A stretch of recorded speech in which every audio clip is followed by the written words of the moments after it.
Ao que parece, o autor desse livro que eu vou comentar nesse vídeo não teve crise de consciência, não. É estranho quando um perpetrador resolve escrever um livro contando nos mínimos detalhes sórdidos como ele assassinou uma pessoa, não é? Pois é, eu estou falando do príncipe Félix Yusupov, um homem extremamente rico. Ele casou-se com a neta do czar Alexandre III e sobrinha de Nicolau II. Mas antes de falar sobre o assassinato em si, é importante dizer o contexto em que tudo aconteceu. A Rússia estava em plena Primeira Guerra e estava obtendo várias derrotas no fronte, além de várias agitações internas causadas pelos comunistas. Como acontece em qualquer corte, em especial na monarquia, as intrigas palacianas são uma constante onde seus membros, muitos dos quais não trabalham, e se dedicam a fazer conchavos e conspirações entre si, a fim de resguardar sua posição ou mesmo garantir sua ascensão na corte, com mais privilégios. A melhor maneira de conseguir isso é caindo nas graças do monarca, claro. O acesso de Rasputin aos Romanov foi feito por intermédio de uma criada chamada Anna Taveena, que tinha confiança plena da czarina por ser uma pessoa simples, humilde e absolutamente devota à sua imperatriz, mas longe de ser desinteressada. Ocorre que Rasputin não teve dificuldades em convencer Anna de que era realmente um santo homem e que disso precisava convencer a imperatriz. O próprio autor admite que, mesmo com o apoio da criada, Rasputin não teria tido tamanha influência sobre o imperador, não fosse sua natureza serena, sua aversão à sociedade e sua vida pacata e isolada, pois se recusou a morar no Palácio de São Petersburgo, bem como de assumir plenamente suas obrigações de chefe de Estado. Esse isolamento e passividade não preparou Nicolau II para os desafios de chefe de Estado e isso lhe custaria o trono. Rasputin, um camponês analfabeto da região da Sibéria, não teria a menor chance de se firmar nessa corte de nobres, letrados e muito experimentados na arte da intriga e da bajulação palaciana. Não fosse o fato de que o filho herdeiro do trono da Rússia, o menino Alexei, era hemofílico. A doença dele era um segredo de Estado e a mãe, a czarina Alexandra, esposa de Nicolau II, vivia apavorada com a possibilidade de seu filho vir a morrer por causa dessa doença, para a qual não existia cura, e foi aí que Rasputin teve a sua grande oportunidade, pois todas as vezes que Alexei estava sofrendo com dores dolorosas dessa doença, ele era chamado e misteriosamente sua crise desaparecia. Podem imaginar o imenso poder que isso lhe deu perante os pais de Alexei, que estavam totalmente vulneráveis diante do sofrimento de seu amado filho. Rasputin era um misto de monge e curandeiro, mas também era um homem extremamente libertino. Adorava frequentar as festas ciganas, onde era comum orgias sexuais e bebedeira. Um dia, a czarina, preocupada com a segurança daquele santo homem, determinou que a polícia vigiasse seus passos e é claro que seus agentes secretos fotografaram, sem que Rasputin soubesse, ele participando de uma dessas noitadas ciganas, verdadeiras surubas, mas o domínio que ele exercia sobre a soberana era tamanho que ela imediatamente ficou revoltada, achando que arrumaram um sósia de Rasputin apenas para prejudicá-lo. Bem, o fato é que muitos membros da corte não estavam nada satisfeitos com a influência de Rasputin sobre o casal real. Nicolau II era o que nós hoje chamaríamos de um banana. Ele não gostava de governar, não tinha a menor preocupação com os problemas da plebe russa, vivia alienado de seu povo e isso acabou fazendo com que ele e sua família fossem assassinados em Ekaterimburgo, conforme ficou demonstrado no meu vídeo sobre o fim dos Romanov, cujo link eu vou deixar aqui embaixo da descrição do vídeo. E como se não bastasse, nesse vácuo de poder, quem assumiu foi a esposa, a czarina, cujos conselhos eram frequentemente seguidos por seu marido, em especial assuntos de Estado. E como Rasputin tinha total controle sobre ela, ele passou a ter uma enorme influência nas decisões do casal, em especial quando o assunto era a nomeação de pessoas para cargos importantes na corte. A situação chegou a tal ponto que nenhuma medida decisiva era tomada no fronte da guerra sem que Rasputin não fosse consultado. Segundo o autor, não era de se admirar que a Alemanha tivesse conhecimento prévio dos planos secretos russos, dada a língua dissoluta de Rasputin, que tinha acesso direto a essas informações. O acesso de Rasputin aos Romanov foi feito por intermédio de uma criada chamada Anna Taveena, que tinha confiança plena da czarina por ser uma pessoa simples, humilde e absolutamente devota à sua imperatriz, mas longe de ser desinteressada. Ocorre que Rasputin não teve dificuldade em convencer Anna de que era realmente um santo homem e que disso precisava convencer a imperatriz. Não posso deixar de relatar a primeira impressão que Rasputin causou a Yusupov, né? Abre aspas, era de estatura mediana. Aqui eu vou abrir um parêntese, tá? Ele tinha 1,93 m de altura, fecha parênteses, né? Musculoso, um pouco magro, seus braços tinham um comprimento desmedido, em sua cabeça grande, de cabelos revoltos, se via um pouco acima da testa, uma grande cicatriz que, como vinha descobrir mais tarde, era um fruto de um golpe recebido após um de seus banditismos na Sibéria.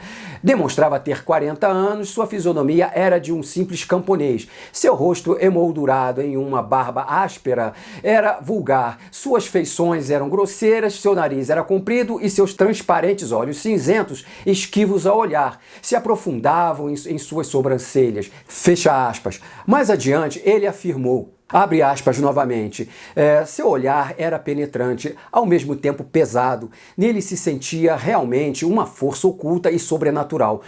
Todo o seu ser respirava alguma coisa de abjeto, a transparecer através da sua máscara de virtude e santidade. Fecha aspas. O próprio autor admite que, mesmo com o apoio da criada, Rasputin não teria tido tamanha influência sobre o imperador, não fosse sua natureza serena, sua aversão à sociedade, sua vida pacata e isolada em sua vida familiar em sua residência, pois se recusou a morar no Palácio de São Petersburgo, bem como de assumir suas obrigações de chefe de Estado. Esse isolamento não preparou Nicolau II para os desafios de chefe de Estado e lhe custaria o trono futuramente. Rasputin podia ser um camponês, mas ele de bobo não tinha nada. Ele trocou vários membros da corte por pessoas de sua confiança, nomeava até ministros e, por meio de tráfico de influência, obtinha cada vez mais poder dentro da corte do czar, isolando-o cada vez mais ao indicar seus assessores mais diretos. Mas o grande erro de Rasputin foi se envolver em assuntos de Estado.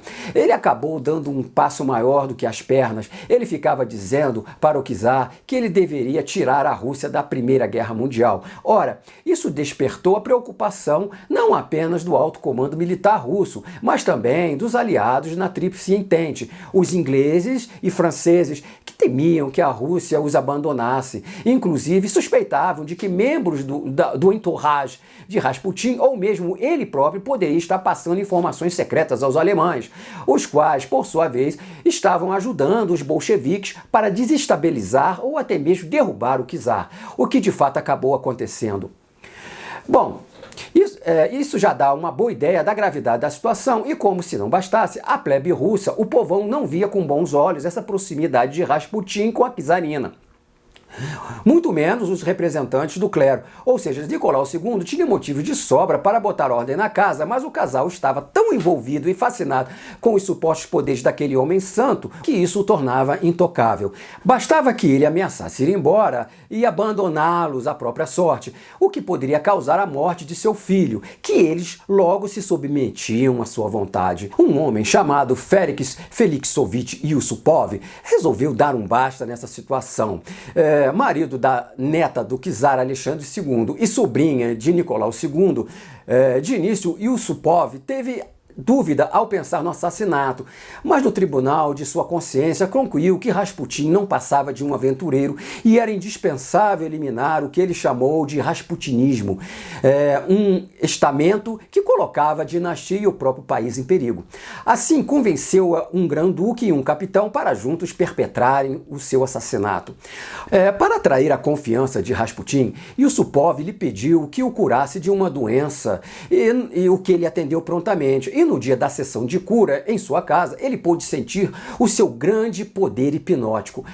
Ele mandou que ele se deitasse no sofá e, ao começar os passes, teve que se esforçar tremendamente para não ser hipnotizado. Depois de algumas sessões, Yusupov ganhou sua confiança, pois Rasputin achava que o tinha enfeitiçado como havia feito com as outras pessoas. O passo seguinte foi convidá-lo para uma visita em sua casa, ou melhor, na casa de seus pais em Moica. Uma vez sozinhos, no porão, os outros conjurados ficariam no aposento ao lado para prestarem auxílio em caso de necessidade. E o meio escolhido para matá-lo seria o cianureto de potássio. Como todos sabem, um veneno extremamente potente e rápido. O próprio Rasputin fez questão de ir em sua casa em segredo. Mal sabia ele que isso era justamente o que desejava seu anfitrião e assassino. Para sua surpresa, Rasputin recusou uma taça de vinho com veneno, depois comeu alguns doces envenenados e nada aconteceu, por incrível que pareça. Então Yusupov sacou uma pistola e o alvejou bem no coração, que o fez cair e ficar imóvel. Minutos depois, para seu desespero, ele se levantou com a boca espumando e se lançou sobre ele com os olhos arregalados e sangue escorrendo dos lábios, tentando agarrar o seu pescoço. Isso sim é que é uma cena de terror, não é mesmo? Imaginem a cara do Yusupov nessa hora. Parecia uma cena do Walking Dead. Nesse momento, ele caiu novamente e ficou imóvel. Parecia que dessa vez ele estava realmente morto. Mas que nada, ele, arquejando e rastejando, começou a subir a escada do sótão. Yusupov quase desmaiou de terror ao vê-lo abrir a porta que ele julgava estar trancada e sumir na escuridão. Veja só, foram precisos mais 2 tiros para matá-lo. Embrulharam o cadáver num pano grosso e levaram-no para o automóvel e o jogaram no rio de cima de uma ponte. Esse cara era osso duro de roer, não é? Ele precisou de uma superdose de arsênico e mais 3 tiros para ser derrubado. Há ainda vários detalhes curiosos dessa trama. Afinal, não existe crime perfeito, não é? Pois os tiros foram ouvidos na madrugada por um policial e isso levantou muitas suspeitas durante a investigação do desaparecimento de Rasputin, cujo corpo somente seria encontrado boiando no rio 3 dias depois. E esse foi o fim de um personagem icônico da história russa, cujos detalhes sórdidos podem ser conferidos no livro Como Matei Rasputin, do príncipe Felix Yusupov. Eu vou ficando por aqui, não deixe de dar uma mãozinha, tá bom? Aqui embaixo mesmo, tá bom, galera? Não deixe de compartilhar, deem um like, tá? E eu vou ficando por aqui com aquele abraço!